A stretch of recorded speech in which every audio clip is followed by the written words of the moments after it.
Good morning everyone, welcome to Saraswati classes. UPSC previous year question की जो हमारी series चल रही है उसी में आज हम न्यू वीडियो को लेके आए हैं। यूपीएससी और पीसीएस दोनों के लिए ही प्रीवियस ईयर के क्वेश्चन जो है मोस्ट इम्पोर्टेंट है। तो चलिए वीडियो को स्टार्ट करते हैं। फर्स्ट क्वेश्चन है, निम्नलिखित कथनों पर विचार कीजिए। पहला स्टेटमेंट है, वॉरेन हेस्टिंग्स प्रथम गवर्नर जनरल थे जिन्होंने भारत में ब्रिटिश ब्रांच पर आधारित एक नियमित पुलिस बल स्थापित किया। और दूसरा है, रेगुलेटिंग एक्ट 1773 के द्वारा कलकत्ता में उच्चतम न्यायालय यानी सुप्रीम कोर्ट स्थापित किया गया। और तीसरा है, भारतीय दंड संहिता वर्ष 1860 में लागू हुई। तो हमें बताना है कि इसमें कौन से जो है सही है। तो पहला अगर हम बात करें कि वॉरेन हेस्टिंग्स प्रथम गवर्नर जनरल थे जिन्होंने भारत में ब्रिटिश ब्रांच पर आधारित एक नियमित पुलिस बल स्थापित किया, तो ये गलत हो जाएगा। तो ब्रिटिश रूपरेखा पर नियमित पुलिस बल स्थापित करने वाला कौन था? Lord Curzon. तो इसका सही आंसर क्या होगा? पहला गलत है तो ये भी गलत होगा, ये भी गलत, ये भी गलत। तो इस तरह से आप एलिमिनेशन मेथड के द्वारा निकाल सकते हैं। तो इस प्रकार बी ऑप्शन जो है इसका सही आंसर हो जाएगा। लॉर्ड कर्जन पहला गवर्नर जनरल था जिसने ब्रिटिश रूपरेखा के आधार पर नियमित पुलिस बल स्थापित किया। नेक्स्ट क्वेश्चन है, 18वीं सदी में भारत में लड़े गए युद्धों का निम्नलिखित में से सही कालानुक्रम कौन सा है? बांडीवास युद्ध, बक्सर युद्ध, अंबर युद्ध या प्लासी युद्ध? तो हमें बताना है कि सबसे पहले कौन सा हुआ था। तो बांडीवास का युद्ध कब हुआ था? 1760 ईस्वी में। और उसके बाद है बक्सर का युद्ध, ये तो आप सभी जानते ही हैं कब हुआ था? 1764 ईस्वी में। और उसके बाद है अंबर युद्ध, ये हुआ था 1749 ईस्वी में। और उसके बाद प्लासी का युद्ध, ये कब हुआ था? 1757 में। तो सबसे पहले कौन सा हुआ था? अंबर युद्ध। अंबर का युद्ध हुआ था 1749 ईस्वी में। तो इस प्रकार इसका सही आंसर क्या होगा? ऑप्शन नंबर बी, अंबर युद्ध, उसके बाद प्लासी का युद्ध, उसके बाद बांडीवास का युद्ध और अंत में बक्सर का युद्ध 1764 ईस्वी में। अंबर का युद्ध हुआ था 1749 ईस्वी में अनवरुद्दीन और अंग्रेज सेना के बीच में। और दूसरा हुआ था प्लासी का युद्ध जो हुआ था 1757 में सिराजुद्दौला और अंग्रेजों के बीच में। तीसरा था बांडीवास का युद्ध जो 1760 में हुआ था, वो फ्रांसीसी सेना और अंग्रेजों के बीच में। और चौथा कौन सा दिया हुआ है? बक्सर का युद्ध जो 1764 में हुआ था मीर कासिम अंग्रेजों के बीच में। नेक्स्ट क्वेश्चन है, निम्नलिखित में से कौन फेबियन आंदोलन का प्रस्तावक था? पहला एनी बेसेंट, दूसरा ए.ओ. ह्यूम, तीसरा है माइकल मधुसूदन दत्त या चौथा आर. पॉम दत्त। तो फेबियन आंदोलन का प्रस्तावक कौन था? इसका सही आंसर हो जाएगा एनी बेसेंट। यह ब्रिटेन की एक सुधारवादी विचारधारा है। और इसका नाम किसके नाम पे पड़ा था? रोमन सेनापति फेबियस कुक्टेटर के नाम पर पड़ा था। और इस विचारधारा का जन्म जो है वैज्ञानिक समाजवाद के प्रतिलोम के रूप में हुआ था। 4 जनवरी 1884 को ये शुरू हुआ था, इसकी स्थापना हुई थी। फेबियन आंदोलन ब्रिटिश समाजवादी बुद्धिजीवियों का आंदोलन था। फेबियन आंदोलन की प्रस्तावक एनी बेसेंट थी। नेक्स्ट क्वेश्चन है, निम्नलिखित कथनों पर विचार कीजिए। पहला है, चार्टर एक्ट 1853 के द्वारा ईस्ट इंडिया कंपनी के भारतीय व्यापार के एकाधिकार को उत्साहित कर दिया गया। दूसरा है, गवर्नमेंट ऑफ इंडिया एक्ट 1858 के अंतर्गत ब्रिटिश संसद ने ईस्ट इंडिया कंपनी को पूर्णतः समाप्त कर भारत पर सीधा शासन करने का उत्तरदायित्व ग्रहण किया। तो हमें बताना है कि इसमें से कौन सा जो है सही है। तो चार्टर एक्ट 1853 के द्वारा ईस्ट इंडिया कंपनी के भारतीय व्यापार के एकाधिकार को उत्साहित कर दिया गया। तो इसका सही आंसर हो जाएगा ऑप्शन नंबर बी, क्योंकि ये किया गया था 1813 के चार्टर एक्ट के द्वारा। इसके द्वारा क्या किया गया था, चाय और चीनी के व्यापार को छोड़कर बाकी सब व्यापार पर जो है ब्रिटिश क्राउन का अधिकार हो गया था। और 1853 का एक्ट जो था, इसके द्वारा क्या किया गया था, इस एक्ट के द्वारा बोर्ड ऑफ डायरेक्टर्स के सदस्यों की संख्या 24 से घटाकर कर दी गई थी 18। पहले संख्या थी 24 और बाद में इसकी संख्या 18 कर दी गई, जिसमें 6 को क्राउन द्वारा नियुक्त किया जाता था। और इसके अधिकारियों का वेतन कौन तय करता था, क्राउन, और इसको वेतन देने का काम करती थी कंपनी। 1813 के चार्टर एक्ट ने कंपनी के व्यापारिक एकाधिकार को समाप्त कर दिया गया। नेक्स्ट क्वेश्चन है, निम्नलिखित विद्रोह में से किसको बंकिम चंद्र चटर्जी ने अपने उपन्यास आनंद मठ में उल्लेख करके प्रसिद्ध किया। बंकिम चंद्र चटर्जी के द्वारा लिखे गए उपन्यास आनंद मठ में कौन से विद्रोह का वर्णन किया गया है। तो इसका सही आंसर हो जाएगा ऑप्शन नंबर डी, यानी सन्यासी विद्रोह का। 1776 में हुआ था ये जो सन्यासी विद्रोह है, और उस समय की बंगाल और बिहार प्रांत में हुआ था। 1770 ईस्वी में जो बंगाल के अंदर अकाल पड़ा था, उसके बाद हिंदू और मुस्लिम वहाँ पे क्या करते थे, घूम घूम कर अमीरों तथा सरकारी अधिकारियों के घरों और अन्न के जो भंडार थे उनको लूट लिया करते थे। तो ऑप्शन नंबर डी इसका सही आंसर हो जाएगा। आनंद मठ एक बंगाली उपन्यास है जो बंकिम चंद्र चटर्जी ने लिखा था तथा यह 1882 में प्रकाशित हुआ था। इसकी पटकथा सन्यासी विद्रोह पर आधारित थी। नेक्स्ट क्वेश्चन है, वर्ष 1857 के विद्रोह के संदर्भ में निम्नलिखित में से किसे उसके मित्र ने धोखा दिया तथा जिसे अंग्रेजों द्वारा बंदी बनाकर मार दिया गया। नाना साहब, कुंवर सिंह, खान बहादुर खान या तात्या टोपे। तो इसका सही आंसर हो जाएगा ऑप्शन नंबर डी, यानी तात्या टोपे को। 1857 के विद्रोह के समय तात्या टोपे को उसके मित्र मान सिंह ने धोखा देकर अंग्रेजों को पकड़वा दिया। नेक्स्ट क्वेश्चन है, सिपाही विद्रोह के समय भारत का गवर्नर जनरल कौन था। सिपाही विद्रोह है जो 1857 की क्रांति को कहा जाता है, और उस समय भारत का गवर्नर जनरल कौन था, लॉर्ड कैनिंग। अनेक इतिहासकार 1857 के विद्रोह को एक सैनिक विद्रोह मानते हैं। इस विद्रोह के बाद 1858 के एक्ट के तहत शक्ति ईस्ट इंडिया कंपनी से ब्रिटिश क्राउन में स्थानांतरित हो गई। कैनिंग का कार्यकाल 1837 से 1859 था।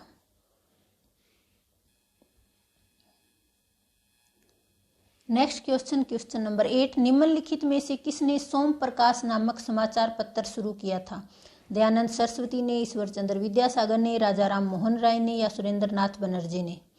तो इसका सही आंसर हो जाएगा ऑप्शन नंबर बी, यानी ईश्वर चंद्र विद्यासागर ने, और 1858 में यह समाचार पत्र शुरू किया था। प्रथम बंगाली राजनीतिक अखबार सोम प्रकाश 1858 में कलकत्ता से प्रकाशित हुआ। इसके प्रकाशक ईश्वर चंद्र विद्यासागर थे। ब्रिटिश द्वारा कुशासन का बहाना लेकर निम्नलिखित प्रांतों में से किस एक का शासन हटा दिया गया। अवध का, झांसी का, नागपुर का या सतारा का। तो झांसी, नागपुर और सतारा 3 ऐसे राज्य थे जिन्हें लैप्स की नीति यानी हड़प नीति के द्वारा, डलहौजी की हड़प नीति के द्वारा जो है अंग्रेजी शासन में मिलाया गया। लेकिन जो अवध के शासक थे उनकी संतानें थी, लेकिन फिर भी उन्हें कुशासन का आरोप लगाकर अंग्रेजी शासन में मिला लिया गया। झांसी को मिलाया गया था 1853 में, नागपुर को 1854 में, और सतारा को तो उससे पहले ही 1848 में ही मिला लिया गया था, और अवध को मिलाया गया था 1856 में। शेष 3 राज्य डलहौजी के व्यापगत सिद्धांत के अंतर्गत अंग्रेजी साम्राज्य में मिला लिए गए, परंतु ये सिद्धांत जो है अवध पर नहीं चल सका क्योंकि नवाब वाजिद अली शाह की अनेक संतानें थी। इसलिए डलहौजी ने अवध पर 1856 में कुशासन का आरोप लगाकर इसे कब्जे में ले लिया। झांसी को 1853 में, नागपुर को 1854 में और सतारा को 1848 में। किसी भी राज्य के शासक के अगर संतान नहीं होती थी तो वहाँ पर जो उस राजा को कोई भी संतान गोद लेने का अधिकार नहीं दिया गया और उस राज्य को अंग्रेजी शासन में मिला लिया जाता था, जैसे कि झांसी, नागपुर और सतारा को मिलाया गया था। लेकिन अवध के शासक जो नवाब वाजिद अली शाह थे, उनकी संतानें थी। लेकिन डलहौजी ने क्या किया, उसको कुशासन का आरोप लगा के अंग्रेजी शासन में मिला लिया। नेक्स्ट क्वेश्चन है, प्रथम कारखाना अधिनियम जो महिलाओं और बच्चों के काम के घंटों को सीमित करता है और स्थानीय सरकारों को आवश्यक नियम बनाने के लिए अधिकृत करता है, किसके समय में अपनाया गया? लॉर्ड लिटन के, लॉर्ड बेटी के, या फिर लॉर्ड रिपन के, या लॉर्ड कैनिंग के? तो इसका सही आंसर हो जाएगा ऑप्शन नंबर सी, यानी लॉर्ड रिपन के। प्रथम कारखाना अधिनियम कब आया था? 1881 में लॉर्ड रिपन के कार्यकाल में क्रियान्वित किया गया था। इस अधिनियम का उद्देश्य था कारखानों में कार्य करने वाले कर्मियों की स्थितियों में सुधार करना। इस अधिनियम ने महिलाओं तथा बच्चों जो 7 वर्ष से ऊपर के थे के कार्य करने के घंटों का निर्धारण किया।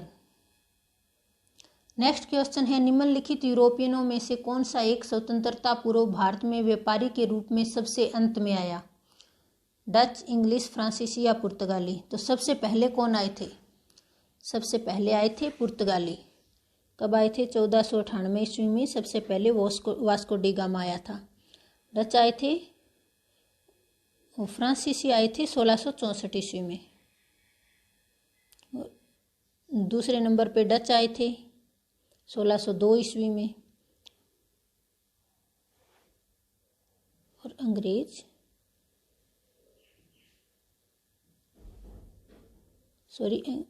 जो आए थे वो आए थे 1602 में और डच 1599 में। पुर्तगाली 1498 ईस्वी में। उसके बाद डच दूसरे नंबर पे आए थे जो 1599 में आए थे, और अंग्रेज 1602 में और फ्रांसीसी 1664 में। सबसे अंत में कौन आया था? फ्रांसीसी। नेक्स्ट क्वेश्चन है, निम्नलिखित कथनों पर विचार कीजिए। रॉबर्ट क्लाइव बंगाल के प्रथम गवर्नर जनरल थे, और दूसरा है विलियम बेंटिक भारत के प्रथम गवर्नर जनरल थे। तो हमें बताना है कि इसमें से कौन सा सही है। तो पहला रॉबर्ट क्लाइव बंगाल के प्रथम गवर्नर जनरल थे, तो ये गलत हो जाएगा, क्योंकि बंगाल के पहले गवर्नर थे। बंगाल के पहले गवर्नर थे ये। लेकिन अगर हम बात करें गवर्नर जनरल की, तो वो कौन थे? वो थे वॉरेन हेस्टिंग्स। बंगाल के पहले गवर्नर जनरल थे वॉरेन हेस्टिंग्स, और भारत के पहले गवर्नर जनरल थे विलियम बेंटिक।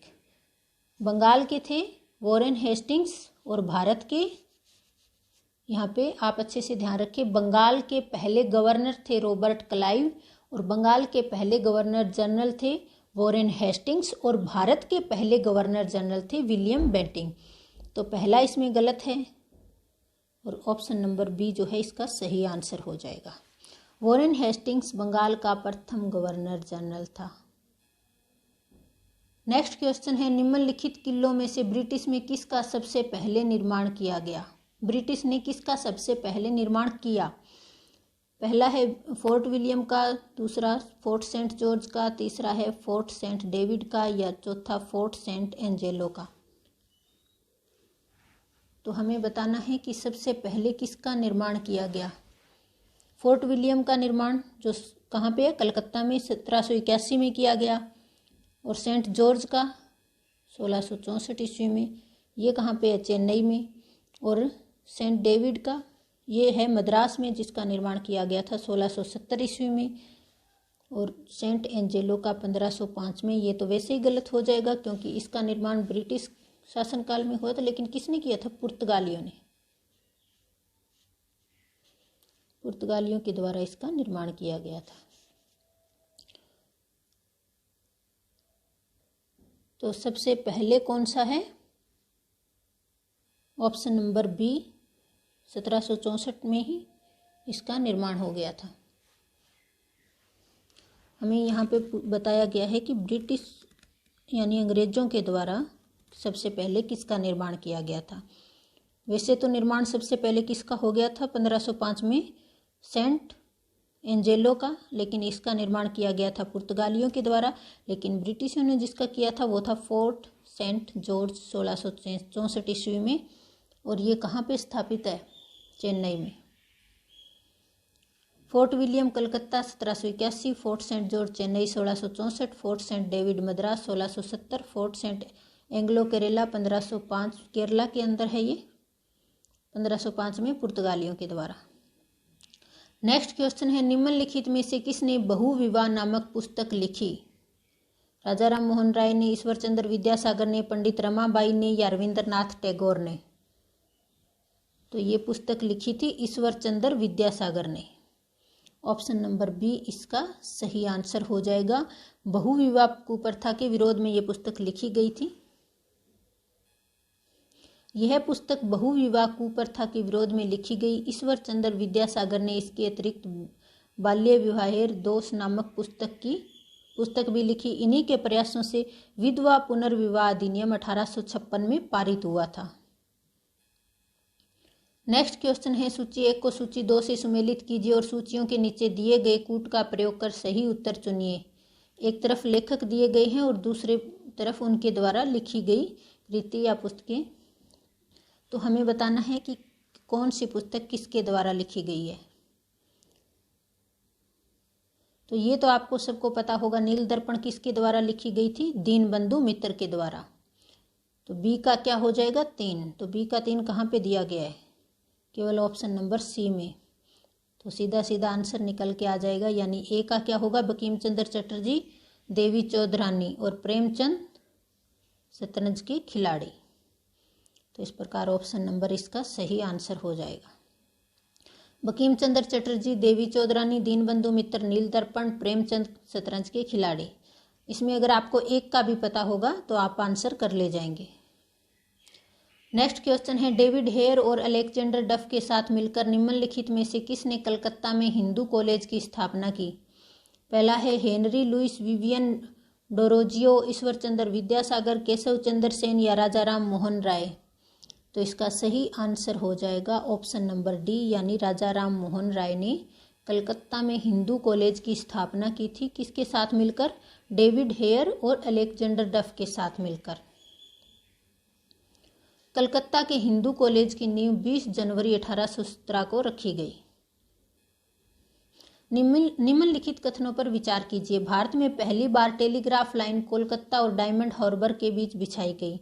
दूसरा है, भारत में प्रथम निर्यात संवर्धक क्षेत्र जो है कांडला में स्थापित किया गया। तो इसका सही आंसर क्या हो जाएगा? ऑप्शन नंबर सी, यानी दोनों ही स्टेटमेंट जो है इसमें सही है। पहला, भारत में पहली बार टेलीग्राफ लाइन कोलकाता और डायमंड हार्बर के बीच बिछाई गई। तो पहले तो हम देख लेते हैं कि ये डायमंड हार्बर है, ये कहाँ पे है? डायमंड हार्बर भारत के पश्चिम बंगाल जो है राज्य का दक्षिणी 24 परगना जिले में एक कस्बा है और ये हुगली नदी के मुहाने पर बसा हुआ है। और यहाँ से ही दक्षिण में जो है चिंगड़ा खाली नामक एक किला है जहाँ पर भारी तोपें रखी हुई है। तो दोनों स्टेटमेंट सही हो जाएंगे। भारत में प्रथम निर्यात संवर्धक क्षेत्र कौन सा है? कांडला। गुजरात का कांडला जो पोर्ट है वहाँ से निर्यात संवर्धक क्षेत्र जो है पहला भारत का स्थापित है। भारत की प्रथम टेलीग्राफ लाइन 1850 में कलकत्ता से डायमंड हार्बर के बीच प्रारंभ की गई। पहला निर्यात जोन भारत के कांडला में 1965 में स्थापित किया गया। नेक्स्ट क्वेश्चन है, निम्नलिखित में से किस गवर्नर जनरल ने भारत की जो है पार्श्वविदावध सिविल सेवा का सर्जन किया, जो कालांतर में भारतीय सिविल सेवा के नाम से जानी गई? तो ये किया था लॉर्ड कॉर्नवालिस ने। ऑप्शन नंबर सी इसका सही आंसर हो जाएगा। और कब से कब तक था वो? 1786 ईस्वी से लेकर 1793 ईस्वी तक रहा था। लॉर्ड कॉर्नवालिस 1786 से 1793 तक सिविल सर्विसेज को लाने वाला व व्यवस्थित करने वाला पहला व्यक्ति था। नेक्स्ट क्वेश्चन है, 1793 ईस्वी में एक विनियमन द्वारा जिला कलेक्टर को उसकी न्यायिक शक्तियों से वंचित कर दिया गया और केवल संग्राहक अभिकर्ता बना दिया गया। ऐसे विनियमन का क्या कारण था? पहला है, लॉर्ड कॉर्नवालिस ने महसूस किया कि जिला कलेक्टर की राजस्व संग्रहण की दक्षता अन्य कार्यों का बोझ न बने रहने से बहुत अधिक बढ़ जाएगी। यानी न्यायिक शक्तियां और राजस्व संग्रहण दोनों ही किसके पास थे? जो जिला कलेक्टर था उनके पास। तो न्यायिक शक्तियों से वंचित किया गया, क्यों किया गया था ये हमें बताना है। लॉर्ड कॉर्नवालिस ने महसूस किया कि न्यायिक शक्ति अनिवार्य रूप से यूरोपियन के हाथ में होनी चाहिए, जबकि जिलों में राजस्व संग्रहण का कार्य भारतीयों को सौंपा जाना चाहिए। तीसरा है, लॉर्ड कॉर्नवालिस जिला कलेक्टर में संकेंद्रित इतनी विस्तृत शक्ति से सतर्क हो गया और महसूस करता था कि एक व्यक्ति में इतनी परम शक्ति का होना अवांछनीय है। और चौथा है, न्यायिक कार्य के लिए भारत का गहरा ज्ञान और कानून में अच्छा प्रशिक्षण होना आवश्यक था। और लॉर्ड कॉर्नवालिस महसूस करता था कि जिला कलेक्टर को केवल राजस्व संग्राहक होना चाहिए। तो इसका सही आंसर ऑप्शन नंबर सी होगा कि लॉर्ड कॉर्नवालिस जिला कलेक्टर में संकेंद्रित इतनी विस्तृत शक्ति से सतर्क हो गया था और महसूस करता था कि एक व्यक्ति में इतनी परम शक्ति का होना अवांछनीय है। यानी इसके द्वारा क्या किया गया था? कलेक्टर की न्यायिक शक्तियों को वापस ले लिया गया था, क्योंकि बहुत अधिक शक्तियां कलेक्टर को दी गई थी।